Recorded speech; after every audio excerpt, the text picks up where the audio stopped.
स्वागत है आप सभी का YouTube चैनल के इस ऑनलाइन प्लेटफॉर्म पर। स्क्रीन पर यह जो पेपर दिखाई दे रहा है, इसके पहले रिमोट सेंसिंग का पेपर हम लोग पार्ट 1 का हल किए थे। ये उसी का पार्ट 2 है, जिसमें हम लोग पार्ट 1 में 38 नंबर क्वेश्चन से हल किए थे। आज 39 नंबर के क्वेश्चन से हल करेंगे हम लोग। तो आइए देखते हैं क्वेश्चन नंबर 39 को। निम्नलिखित में से कौन लीज, थर्ड और पैन इमेजरी को मर्ज कर सकता है? Option IRS first, IRS first A, IRS first C, IRS बहु संवेदक। तो इन चारों में जो राइट आंसर है वो हो जाएगा IRS बहु संवेदक। इसके आगे बढ़ते हैं। 40 नंबर क्वेश्चन चलते हैं। भारत में PSLV का प्रयोग पहली बार कब किया गया था? ऑप्शन 1980, 1987, 1990 और 2000। तो इनमें भारत में PSLV का प्रयोग सर्वप्रथम 1993 ईस्वी में किया गया था। चूँकि 93 दिया नहीं है, तो 93 के जो सबसे नज़दीक है, इसका राइट आंसर हो जाएगा 1994। PSLV का पूरा नाम पोलर सैटेलाइट लॉन्च व्हीकल होता है। हिंदी में इसको ध्रुवीय उपग्रह प्रमोचन वाहन भी कहते हैं। अगले क्वेश्चन चलते हैं। अंकीय उच्चावचन मॉडल में उपयोग किया जाने वाला संवेदक समोच्च ऊंचाई की पहचान कितनी ऊंचाई से कर सकता है? 5 मीटर से, 10 मीटर से, 20 मीटर से या 30 मीटर से? तो यह 10 मीटर की ऊंचाई से पहचान कर लेता है। आगे, हवाई छायाचित्र निम्नलिखित में से किस प्रकार के प्रक्षेप का उपयोग किया जाता है?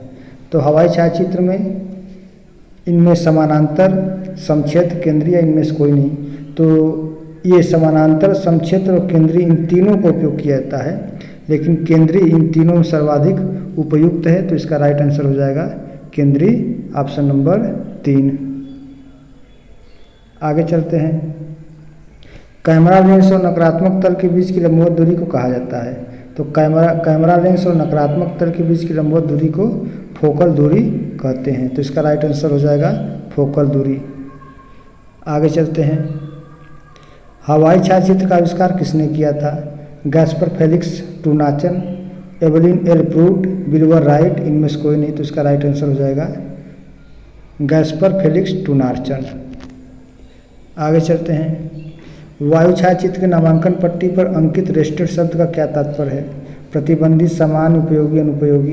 तो रेस्टेड का तात्पर्य होता है विश्राम। तो इसमें जो हो जाएगा सही ऑप्शन हो जाएगा अनुपयोगी। आगे चलते हैं। सामान्य देशांतर का अतिव्यापन को सामान्यतः हवाई छायाचित्र में कितना रखा जाता है? तो 50, 60, 70, 75। तो इसका राइट आंसर हो जाएगा 60%। आगे चलते हैं।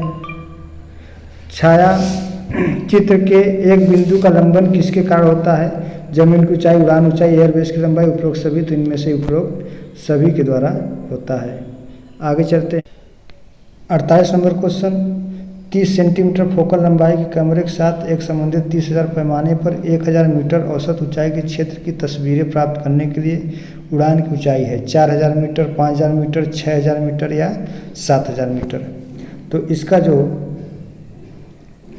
राइट आंसर होगा, आइए सवाल लगाकर हल कर लेते हैं। तो फोकल की लंबाई दिया है, तो इसका फार्मूला होता है स्केल बराबर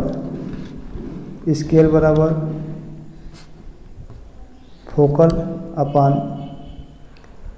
H माइनस H। तो स्केल दिया है 30,000,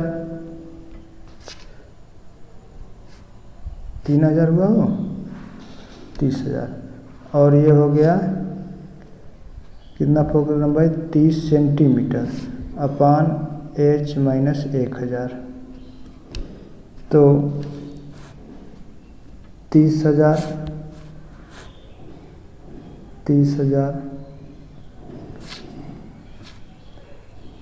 बराबर 30 सेंटीमीटर H माइनस 1000 30 सेंटीमीटर को मीटर में बदल दिया जाए तो 0.3 हो जाएगा अपान h माइनस 1000।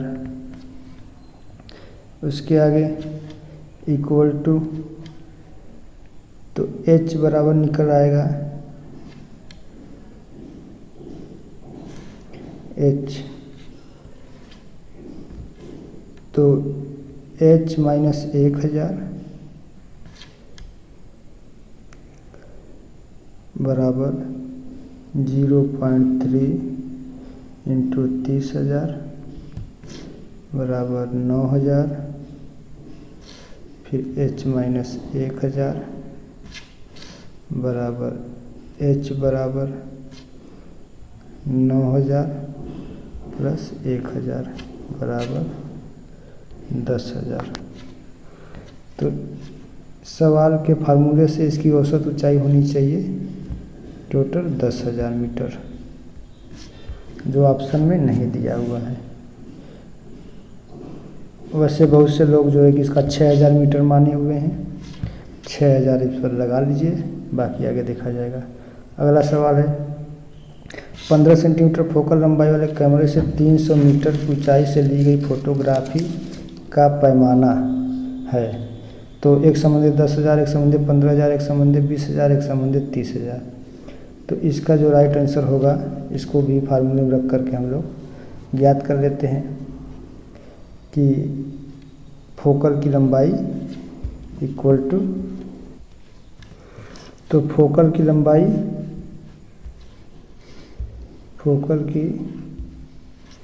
लंबाई बराबर 15 सेंटीमीटर और ऊंचाई h बराबर 300 मीटर। तो इसका स्केल पूछा जा रहा है, तो इसका फार्मूला हो जाएगा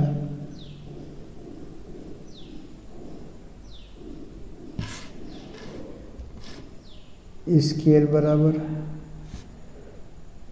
फोकल की लंबाई बटेगा ऊंचाई। फोकल की लंबाई 15 मीटर और ऊंचाई 300 मीटर। तो ऊंचाई को 300 मीटर है तो इसको भी सेंटीमीटर कर दिया तो 100 का गुणा हो जाए, तो आ जाएगा 15 बटा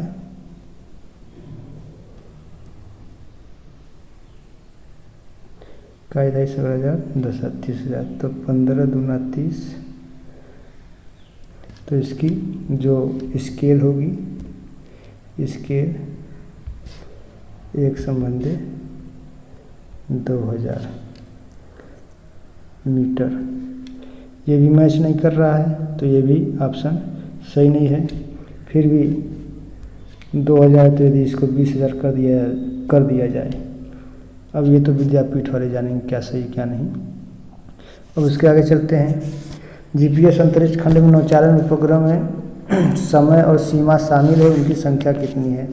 8, 12, 16, 24। तो इनकी जो सीमा है वो टोटल 24 है।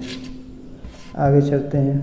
जीपीएस उपग्रह की कक्षीय त्रिज्या लगभग होती है 15,200, 26,600, 18,400, 36,000 किलोमीटर। तो इनका राइट आंसर हो जाएगा 26,600। आगे किसी भी संवेदन प्रणाली की बुनियादी आवश्यकता होती है। रेडियोमेट्रिक विभेदन, धरातरी विभेदन, वर्णक्रमीय विभेदन, उपरोक्त सभी। तो इन चारों में उपरोक्त सभी हो जाएगा। आगे चलते हैं। सूर्य का विकिरण सबसे अधिक चारों ओर होता है। 0.4 माइक्रोन तरंग दैर्ध्य, 0.55 माइक्रोन तरंग दैर्ध्य, 0.7 माइक्रोन तरंग दैर्ध्य। इनमें से कोई नहीं, तो इसका सही जवाब हो जाएगा 0.55 माइक्रोन तरंग दैर्ध्य होता है। आगे चंद्रयान 3 उपग्रह कहाँ छोड़ा गया था? तो चंद्रयान उपग्रह यह श्रीहरिकोटा द्वीप से छोड़ा गया था। श्रीहरिकोटा द्वीप आंध्र प्रदेश के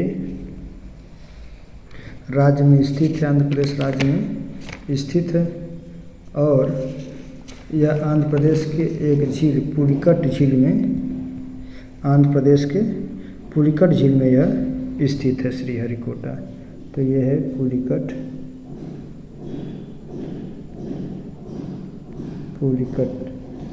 आगे चलते हैं।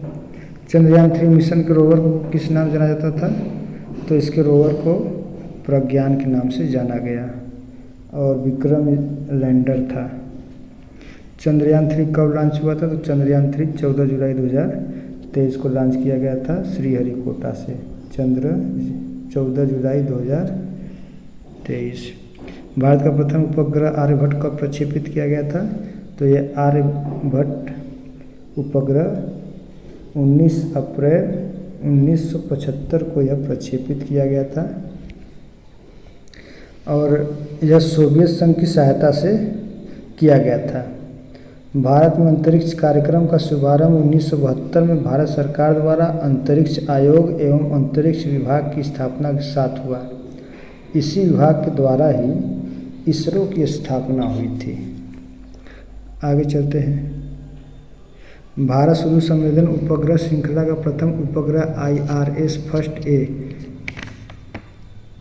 कब प्रक्षेपित किया गया? तो यह प्रक्षेपित किया गया था इन चारों में से 1988 में। अगला है भूमि उपयोग और भूमि आवरण का मानचित्रण करते समय किस पैमाने की सिफारिश की जाती है? तो इसमें एक संबंधे 25,000 पैमाने की आवश्यकता होती है। तो इसका राइट आंसर हो जाएगा एक संबंधे 25,000, ऑप्शन नंबर 1। आगे चलते हैं। निम्नलिखित में से कौन सा प्रतिबिंब प्रसंस्करण में पहला और सबसे महत्वपूर्ण कदम है? प्रतिबिंब अधिग्रहण, विभाजन, प्रतिबिंब संवर्धन, प्रतिबिंब पुनः स्थापना। तो इसका जो राइट आंसर हो जाएगा प्रतिबिंब अधिग्रहण हो जाएगा। अगला सवाल, निम्नलिखित में से कौन सा प्रतिबिंब प्रसंस्करण दृष्टिकोण सबसे तेज, सटीक और लचीला है? तो सबसे तेज, सटीक और लचीला जो है इसमें इसका राइट आंसर हो जाएगा जो अंकी मान डिजिटल है। ये सबसे प्रतिबिंब प्रसंस्करण दृष्टिकोण सबसे तेज, सटीक और लचीला है। तो इनमें से सबसे तेज, सटीक और लचीला, तो इसका राइट आंसर हो जाएगा ये डिजिटल अंकी मान सबसे तेज और सटीक लचीला होता है। आगे प्रतिबिंब प्रसंस्करण में कितने चरण शामिल होते हैं? तो इनमें कुल 10 चरण शामिल होते हैं। तो इसका राइट आंसर हो जाएगा 10। आगे अंकी प्रतिबिंब प्रसंस्करण क्या है? यह एक अनुप्रयोग है जो अंकी वीडियो की सूचना देता है। यह एक सॉफ्टवेयर है जो अंकी चित्रों को बदलने की अनुमति देता है। यह एक ऐसी प्रणाली है जो अंकी मीडिया में हेरफेर करती है। एक यह ऐसी मशीन है जो अंकी प्रतिबिंबों को बदलने की अनुमति देती है। तो इन चारों में इसका जो राइट आंसर हो जाएगा यह एक सॉफ्टवेयर है जो अंकी चित्रों को बदलने की अनुमति देता है। अगला सवाल, निम्नलिखित में से कौन अंकी प्रतिबिंब प्रसंस्करण का एक उदाहरण है? संगणक, चित्रलेख, पिक्सल, कैमरा तंत्र, उपरोक्त सभी। तो इनमें ये उपरोक्त सभी हो जाएगा। कार्टोसेट 3 का स्थानिक रिजोल्यूशन क्या है? तो कार्टोसेट 3 का स्थानिक रिजोल्यूशन 0.25 मीटर है। आगे चलते हैं। बनावट निर्भर नहीं है बिंब चित्र की आभा, बिंब चित्र की आकृति, बिंब चित्र का आकार और बिंब चित्र का सफ़ेद बिंदु। तो इन चारों में जो राइट आंसर होगा वो बिंब चित्र का सफ़ेद बिंदु निर्भर नहीं करता है बनावट पर, और बाकी ये तीनों उपरोक्त निर्भर करते हैं। तो बिंब चित्र की आभा, बिंब चित्र की आकृति और आकार ये बनावट निर्भर करती है, लेकिन इसका सफ़ेद बिंदु नहीं करता है। आगे छोटे पैमाने की वायु चित्र और उपग्रह चित्रों का उपयोग किया जाता है। तो इसका भूमि उपयोग मानचित्रण के लिए उपयोग किया जाता है। तो इसका राइट आंसर हो जाएगा भूमि उपयोग। एक अंकी छवि को मैट्रिक्स के रूप में परिभाषित किया गया। पूर्ण संख्याएं, शून्य, अभिन्न संख्याएं, अंकी संख्याएं। तो इसका जो राइट आंसर हो जाएगा ये अंकी संख्याएं हो जाएगा। आगे चलते हैं। VHR का तात्पर्य है तो वेरी हाई रिजोल्यूशन। तो इसका जो वेरी हाई रिजोल्यूशन हो जाएगा वो करेक्ट आंसर हो जाएगा, वेरी हाई रिजोल्यूशन। आगे GIS में RF का क्या तात्पर्य है?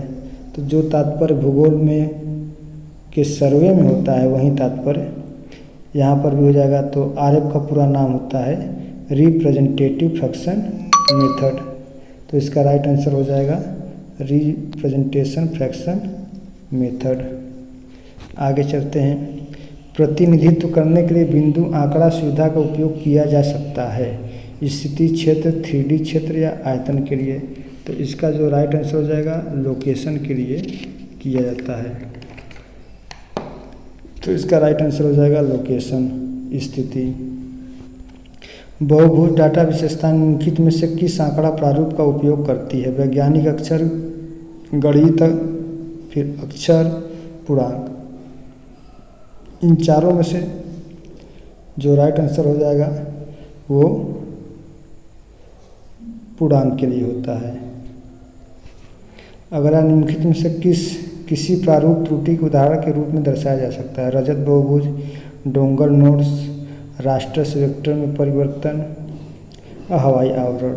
तो इन चारों में जो रास्टर्स वेक्टर में परिवर्तन होता है इसी के माध्यम से त्रुटि को उदाहरण के रूप में समझाया जाता है। आगे निम्नलिखित में से कौन सा सॉफ्टवेयर GIS में से एक नहीं है? तो ये ArcGIS है, QGIS है,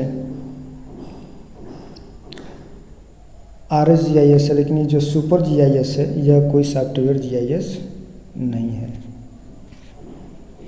अगला क्वेश्चन, निम्नलिखित में से GIS के घटक के अंतर्गत नहीं आता है? तो हार्डवेयर तो आता है, सॉफ्टवेयर भी आ जाएगा, आंकड़ा भी आ जाएगा, लेकिन कंपाइलर नहीं आता है। तो इसका राइट आंसर हो जाएगा कंपाइलर।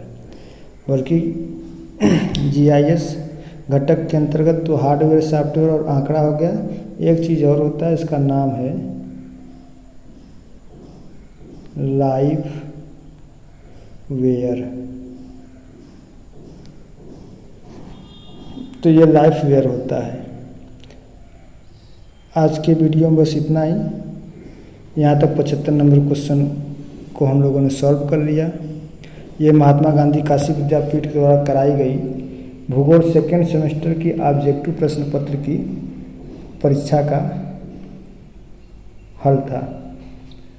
अब इसके आगे जो है कि हम लोग भूगोल से संबंधित मॉडलों पर और सिद्धांतों पर विस्तृत चर्चा करेंगे। तब तक के लिए बहुत बहुत धन्यवाद।